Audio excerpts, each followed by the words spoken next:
Bonjour à tous et bienvenue sur Moving. Aujourd'hui, je vous emmène au Salon de l'Auto de Bruxelles pour découvrir plein de petites choses. Axée sur la mobilité alternative depuis plusieurs années, cette 98e édition du Salon de l'Auto de Bruxelles marquera à coup sûr un virage de la mobilité de demain.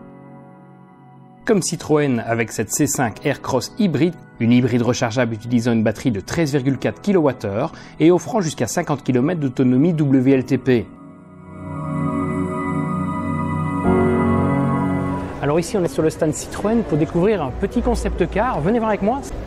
Ceci est la Citroën Ami One. C'est un peu le concurrent du Twizy. En concept car, on est d'accord. Cette voiture peut atteindre les 45 km/h, est accessible avec le permis scooter et surtout a une autonomie de 100 km en 100% électrique. Passons maintenant à la marque sœur de Citroën, DS, qui nous présente ici son DS3 Crossback e-Tense, un petit SUV 100% électrique offrant 320 km d'autonomie WLTP.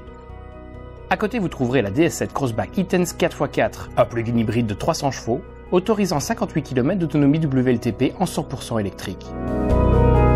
Restons dans la famille avec Peugeot, qui présente ici sa 2008e, une voiture 100% électrique qui se passe sur le même châssis électrique du groupe. Mais la plus attendue de toutes, et qui reprend également cette architecture, est très certainement la 208e, une véritable petite bombe électrique au design plutôt aguicheur, qui cible la Renault Zoé en plein cœur. Peugeot en profite également pour présenter sa 508 plug-in hybride, une voiture rolling magnifique qui se refait ici un bilan CO2 plus attractif, de quoi séduire les entreprises et autres gestionnaires de flotte. Alors nous arrivons maintenant sur le stand Opel avec la nouvelle Corsa, mais c'est pas celle-là qui nous intéresse. Suivez-moi, je vais vous en montrer une autre.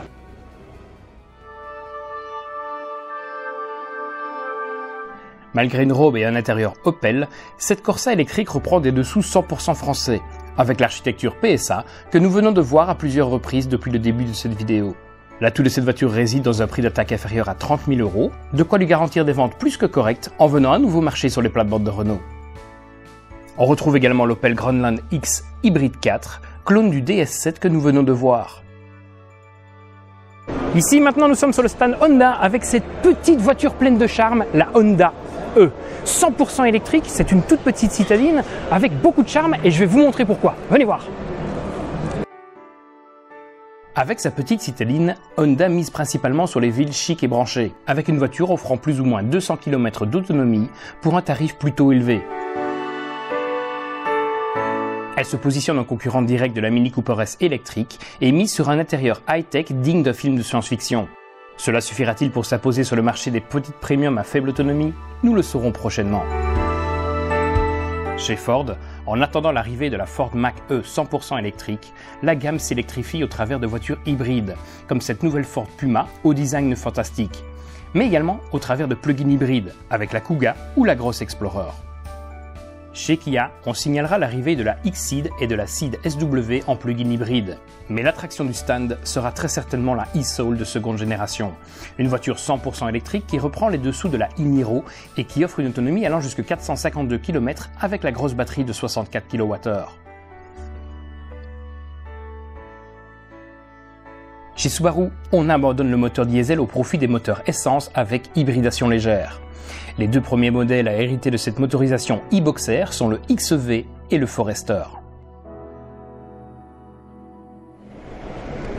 Je vous emmène maintenant chez Mercedes pour découvrir pas mal de petites nouveautés. Avec pour commencer la Mercedes GLA en première mondiale. Avec ses 10 cm gagnés en hauteur, celui-ci arbore un look plus SUV que crossover. L'intérieur bénéficie d'un large écran que nous avons déjà vu sur d'autres modèles de la marque. La version 35 AMG était également présentée en première mondiale lors de ce salon. Le nouveau GLB fait également son apparition en Belgique pour la première fois dans un style moins agressif que son petit frère le GLA. À côté de ces SUV, on peut retrouver sur le stand Mercedes les versions plug-in hybrides de la classe A et de la classe B, offrant chacune plus de 60 km d'autonomie électrique. Mais la star électrique de ce stand est certainement le Mercedes EQV, un van électrique permettant de transporter 8 personnes sur une distance de 400 km sans recharger. Le chargeur en courant continu de 110 kW permet de charger de 10 à 80% en moins d'une heure. Le Nissan Juke fait son apparition en première mondiale dans notre belle capitale. On pourra aussi découvrir la Nissan Leaf E+, qui embarque une batterie de 62 kWh afin de rester dans la course à l'autonomie que se livrent les constructeurs automobiles. Sur le stand Renault, en plus des habituels Twizy et Zoé, on peut découvrir une technologie conçue en collaboration avec la Formule 1. Sur le stand Renault, voici une grande nouveauté. Nous avons d'abord la Clio E-Tech qui utilise une motorisation spécifique. Venez, je vais vous expliquer comment ça se passe. Pour faire simple, nous avons un moteur 1600 atmosphérique qui répond déjà à la norme Euro 7 grâce à l'utilisation d'un filtre à particules. Celui-ci utilise 2 moteurs électriques. C'est pas très compliqué. Le premier est ici, il sert d'alterne-démarreur, mais également c'est lui qui va faire fonctionner la boîte à vitesse à crabot. À côté de celui-ci, nous avons le moteur électrique de 48 chevaux. L'ensemble de ce bloc fait 140 chevaux et utilise une batterie de 1,2 kWh. Contrairement au Captur, qui lui est une plug-in hybride et donc qui a une batterie de 9,8 kWh. Venez voir. Grâce à sa prise de rechargement, le Captur que nous avons ici permet de parcourir plus ou moins 45 km en full électrique d'après la norme WLTP. Chez Smart, pas de grande nouveauté, si ce n'est l'abandon des motorisations thermiques au profit de l'électrique sur toute la gamme. Chez Volvo, le changement est moins radical, mais tout aussi présent avec une version plug-in hybride disponible pour chaque modèle de la marque. Cela permettra de patienter en attendant l'arrivée prochaine dans la gamme de versions 100% électriques. Maintenant, arrêtons-nous sur le stand d'une marque qui débarque pour la première fois au Salon de l'Auto de Bruxelles, Polestar. Polestar est devenu une marque à part entière en 2017, soit 2 ans après l'acquisition par Volvo Cars. Il présente ici 2 voitures, à commencer par la Polestar 1, un GT 2+2 plug-in hybride développant 600 chevaux. Mais la voiture incontournable de ce stand est sans nul doute la Polestar 2, qui se positionne en concurrent direct de la Tesla Model 3. Dans un style scandinave assumé, la Polestar 2 est belle et offre une finition remarquable, mélangeant cuir, tissu et bois brut. C'est beau et élégant.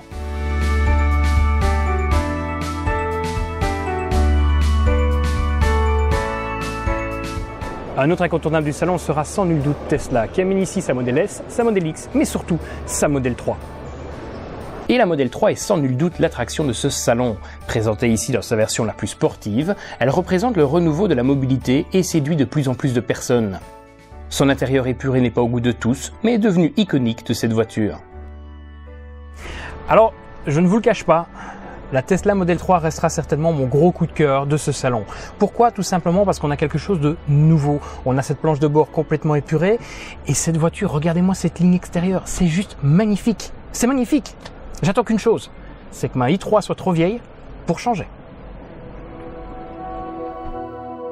Chez Mazda, on présente la MX-30 en première européenne. Un concept de crossover électrique dont la fiche technique et l'architecture n'est pas sans rappeler la BMW i3 de 2017. Que ce soit sa batterie, ses portes antagonistes, son Rex ou encore son tarif, tout rappelle la BMW.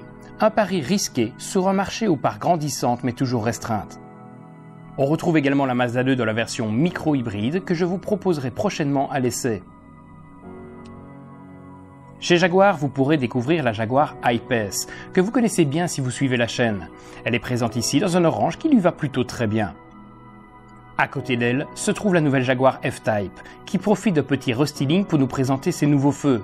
Si je vous parle de cette voiture qui n'a rien à voir avec la mobilité de demain, c'est parce que je suis réellement tombé sous le charme de cette voiture, que ce soit dans sa version cabriolet dont j'ai toujours eu un petit faible, ou dans sa version coupée présentée ici dans sa version R.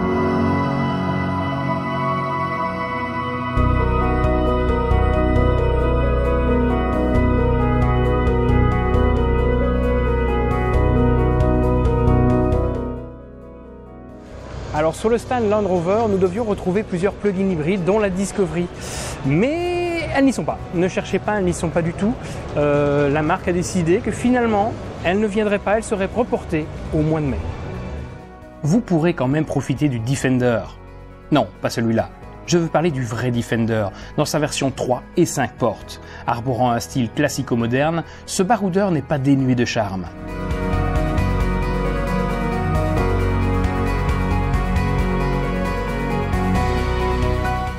Chez Hyundai, on retrouve la Ioniq qui profite d'un facelift et qui sera également à l'essai sur la chaîne prochainement. Mais la voiture à découvrir selon moi, c'est la Nexo. Une voiture fonctionnant à l'hydrogène et dont le tarif est inversement proportionnel aux ventes du modèle. Chez BMW, les modèles plug-in hybrides sont légion et entourent le prototype e-Next qui préfigure l'avenir électrique de la marque. Un avenir un peu trop délaissé ces dernières années. En première mondiale, on peut découvrir la BMW série 2 Grand Coupé dans sa version M235i.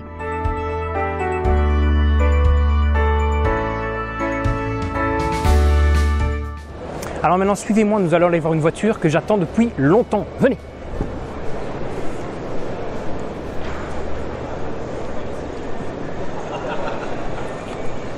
Je vous présente la Mini électrique, basée sur la technologie de la BMW i3, la même que j'ai, la 94 ampères, donc vous pouvez retrouver l'essai en cliquant ici ou dans les commentaires.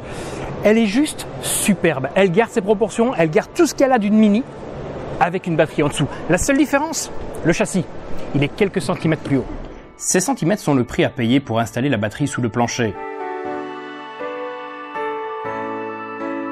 Avec ses 184 chevaux et son couple instantané disponible au démarrage, cette Mini électrique devrait ravir les fans de sensations fortes. Alors, à côté de la Mini électrique que vous trouvez juste à côté, nous avons ici la Cooper Works GP de 3e génération. Venez voir à l'intérieur. Avec 306 chevaux et 450 Nm, cette Mini est la plus puissante jamais produite et la plus chère aussi, avec plus de 45 000 €. Mais si elle vous intéresse, il ne faudra pas traîner, car leur nombre est limité à 3000 exemplaires et beaucoup sont déjà vendus.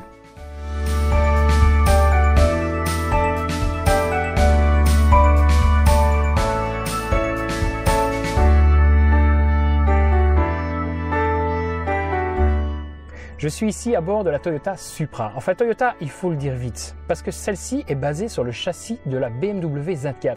Et pas que le châssis, le moteur, la boîte, tout vient de chez BMW. Et même un peu trop.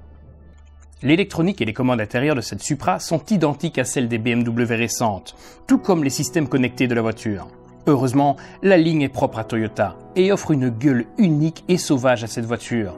Elle est d'ailleurs bien plus jolie en vrai qu'en photo. J'adore.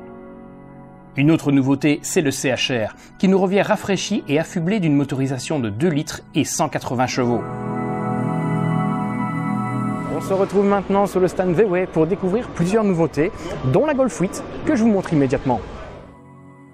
Les changements se font principalement sur la face avant de cette Golf, avec des nouveaux feux qui divisent l'opinion publique. Personnellement, je n'adhère pas trop à ce style évoluant trop lentement, et je regrette un manque d'audace de la part des designers. L'intérieur fait la part belle aux écrans et offre un dessin plus horizontal de la planche de bord. C'est propre et simple. On retrouve également sur le stand VW le T-Roc dans une version sportive de 300 chevaux, qui vient marcher sur les plates-bandes de la Golf R, qui n'a pas encore été présentée dans sa nouvelle version.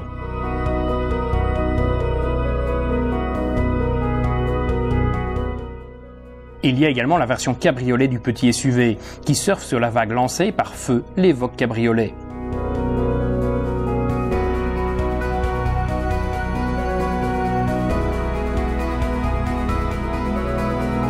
Alors ça fait pas mal de nouveautés sur le stand Volkswagen, mais il y en a encore un peu plus. Et là, on est dans le 100% électrique. Avec l'ID3 qui sera la star incontestable du stand VW. Véritable fer de lance de l'offensive électrique de la marque, elle est proposée ici dans 3 versions différentes, tout aussi jolies les unes que les autres.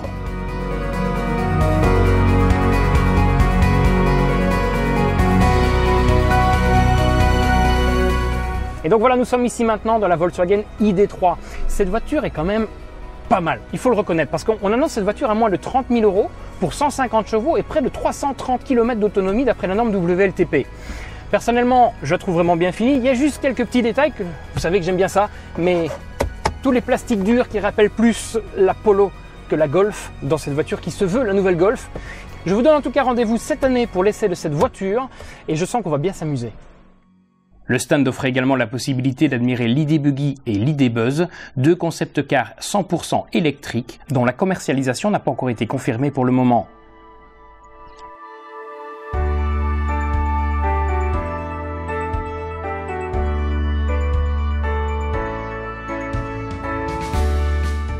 Chez Audi, l'e-tron que nous avons déjà essayé s'affiche en tenue de sport, avec la version Sportback en première européenne. On retrouve également l'Audi A5 G-Tron fonctionnant au gaz naturel, le CNG.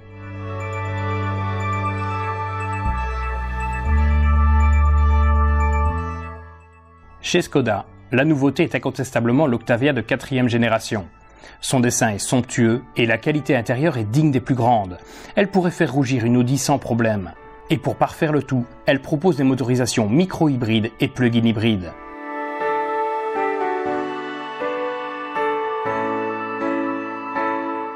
La Superbe est également disponible en plug-in hybride avec la version IV. Basée sur la Passat GTE, elle est proposée 9 300 € moins cher que cette dernière. Alors je suis au salon d'auto, vous le savez, mais je suis aussi avec MCA, ma chaîne automobile de marque, qui vient de me dire que son coup de cœur design du salon, c'était la Porsche Taycan. On va aller voir ça tout de suite. Ouais, ne te cache pas, assume, assume. Ah, c'est la turbo. Mon rasoir, il est turbo aussi.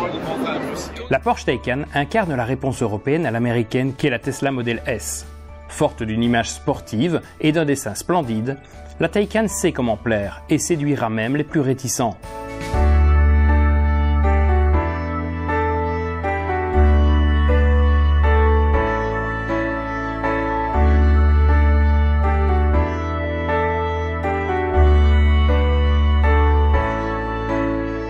Alors le salon de l'auto de Bruxelles, c'est également le salon de la moto. Et mon coup de cœur de cette année, c'est cette Zero Motorcycle. C'est une SRF. Elle est juste magnifique, magnifique. C'est un peu le Tesla de la moto. Venez, je vous montre de plus près. Avec 320 km d'autonomie dans sa plus grosse configuration, la SRF offre une prestation ultime avec un caractère sportif instantané.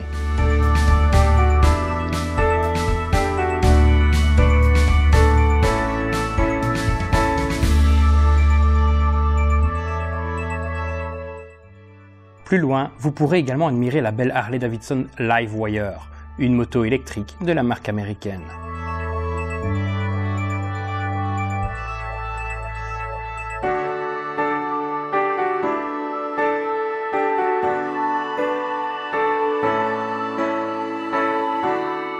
Et voilà qui clôture cette vidéo. Je vous remercie de l'avoir suivi. Et si celle-ci vous a plu, n'hésitez pas à mettre un petit pouce bleu.